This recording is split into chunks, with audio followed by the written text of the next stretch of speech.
Hi, Mirjam. Hi. Hi. Thank you so much for making time for this again. I want to dive straight in with the first question, which is, can you explain to us what the basics are of how people learn?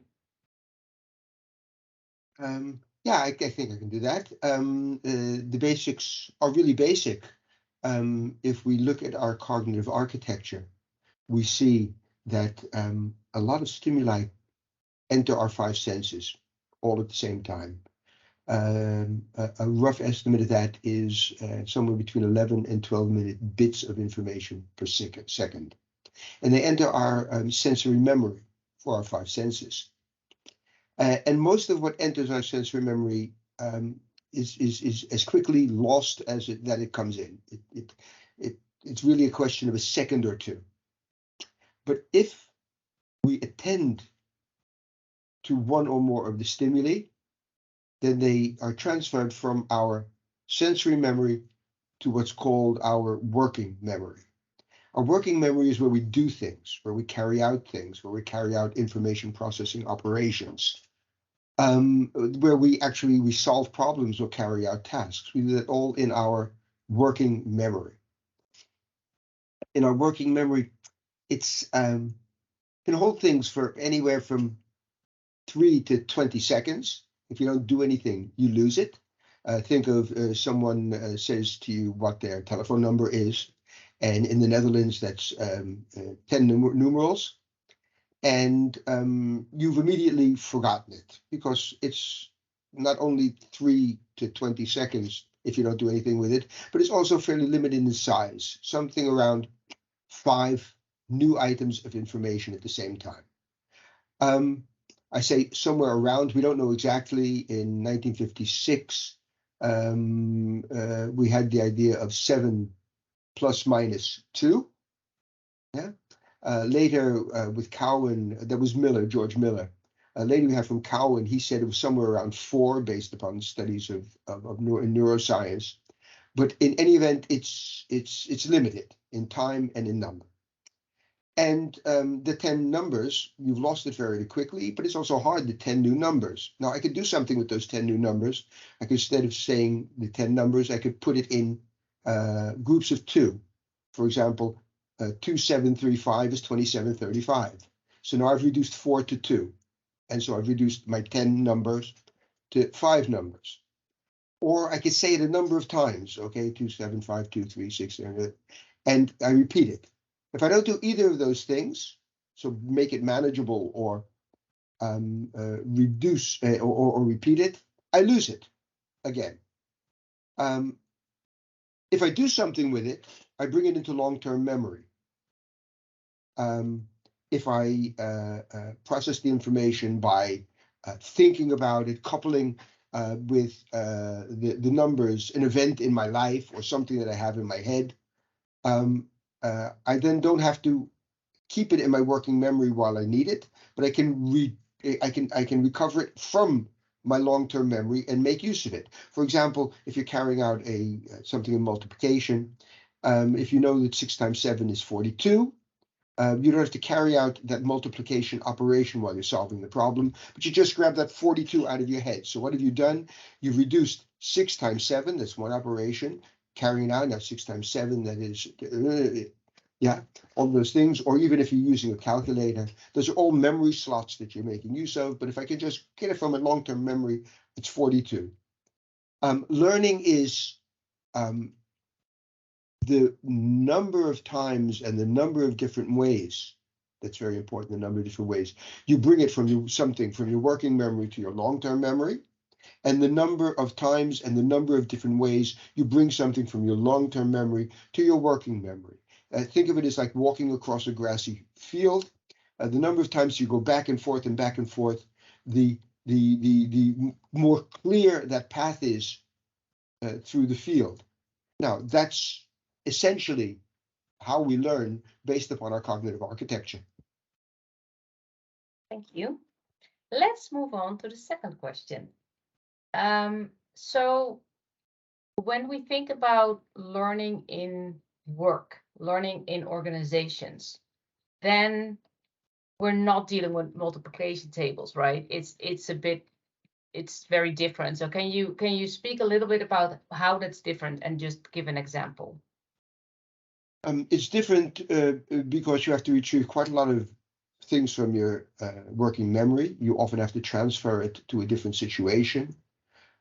So that means that you need to carry out certain operations while you're learning that ensures that you can do that. For example, varying the type of tasks that you while you're learning, or varying the situations in which you're learning or using the information. Take, for example, I think something every knowledge worker does is they have to search for information. Searching for information is very, very complex because you have to analyze and think about what you want to do. So you have to make use of your memory, like to think of a good search strategy. Then you have to think of things like Booleans. What do I do? Is it an and? Is it or? Is it something that's not? How do I do this? Once you've done that, you have to then look at the information and evaluate it with respect to its validity and its reliability. You have to interpret it in the situation that you're using it in. And then you have to finally use it in the situation. There's quite a lot of different things you have to do. So if you want to teach someone, you want to learn to do something complex, some type of complex task, what you have to do, and that's according to not only my own book, 10 Steps to Complex Learning, but to people like Charles Reigeluth with elaboration theory, you begin with what you would say is the simplest exemplar. Charlie talks about the epitome, the simplest exemplar of the whole task. For example, a very clear search in a small database, not needing any Booleans, in the database that you know is reliable, so that you know which comes out. And you first do that. Then you add complexity along the line. Either you make the search question a little bit more ambiguous, or you increase the number of databases, or you add unreliable information to the situation in which you have to do it. Not all at once. You don't say, well, I'm making it a more complex task, and I'm also adding more, making it more ambiguous, and then I'm adding more databases, and I'm also making it unreliable information, but one at a time, so that you learn to deal with those aspects of complexity in a situation where you can deal with them. If you have to deal with too many at one time, you can't do it. So the second one would be, okay, I have to add a Boolean, or I use the internet where a lot of unreliable things come. And you go step for step, you go into doing it, and you can think of it in doing sales, doing research. All of those things are complex tasks because they involve a number of different things that you have to do that are all mixed with each other. And that means you have to do more than just give an answer, 6 times 7 is 42, and we add it up to 3 times 7, which is 21. And then we can say, well, it should actually have done 9 times 7, there's 63, and those types of things. Those can also be complex, but not in the situation of someone who's working. Yeah, so we cannot teach things as procedures. There is no. Well, you can give procedures. You can give procedures. That's important. Like first you do this, then you do that, then you do that. I mean, it's first you determine your search question. The second thing is the sequence of the the sequence thing. But a skill is being able to successfully carry out a procedure, and that's something completely different. You don't learn a skill; you acquire a skill by learning the procedure, learning the different steps in how you do it, but doing it within a whole task and doing it enough and in different situations, so that it's transferable and rememberable. No, makes sense. So why do you think it's important? You've just explained the complex tasks that are when we look at work, that's mostly, I would say, what people are dealing with when we think about upskilling people.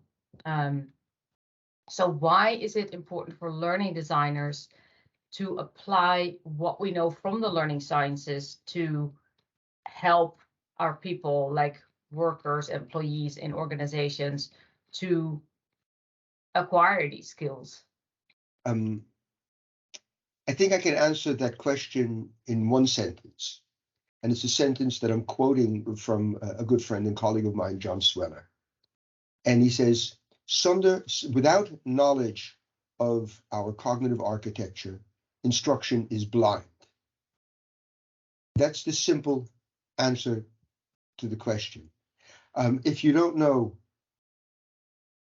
what our brains are doing, how we process information, how we solve problems, if you don't know the basics of that, then in Dutch we say, you're a monkey carrying out a trick.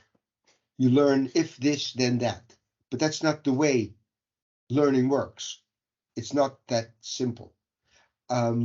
You not only have to know what to do in a situation, but even more important is why and how it works, and when it works, and when it doesn't work. Without a knowledge of cognitive architecture as an instructional designer, it's kind of like being a doctor without knowledge of anatomy and physiology and pathology and biology. You might have learned somewhere that if someone has a temperature, give them penicillin. Yeah? But if you don't know the difference between a bacteria and a virus, and what type of allergies you can have to penicillin, and how you can, if someone is deathly afraid of a needle, how you give it to that person in a different way, all of those different types of things, how someone who is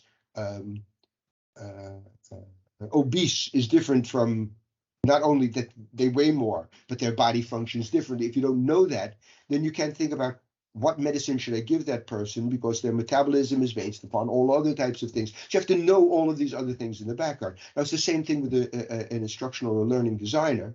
It's not enough to know, well, if I want to achieve this, I could or should use that. Maybe in the situation you're dealing with, you should use something completely different. If you don't know about someone's cognitive schemas, you don't understand, well, what does that mean if someone is experienced? How is that different when I'm creating my learning environment for someone who's a novice? What do I have to leave out? All of those things are really important. That means you have to know how your brain works, how we process information, what cognitive load has to do with that, how dual coding theory or cognitive theory of multimedia learning works. You have to understand that in order to be able to apply it in a proper way. So to make better informed decisions and being able to explain why you make these decisions. Now, to be able to understand, I mean, maybe for instructional design, they have to explain to the person, stakeholders, the stakeholders. But it's, I think, primarily from, if you want to do it well, you have to know that. Otherwise, you're just blindly carrying out a procedure. And, when you're blind, you often walk into walls. Yeah? It's not the most effective and efficient way. Put on a blindfold and try to find your way. Thanks so much, Paul. It's quite all right. Always a pleasure to talk to you. And we'll see you in the Q&A session in a couple of weeks. Okay, looking forward to that. I wonder what type of questions the listeners will think up, but I'm usually capable of answering just about anyone, but I'm not afraid to say, I don't know if I don't know. Very good. I'm sure you can answer most of the questions. Thank you very much, and see you then. Okay, take care. Bye-bye.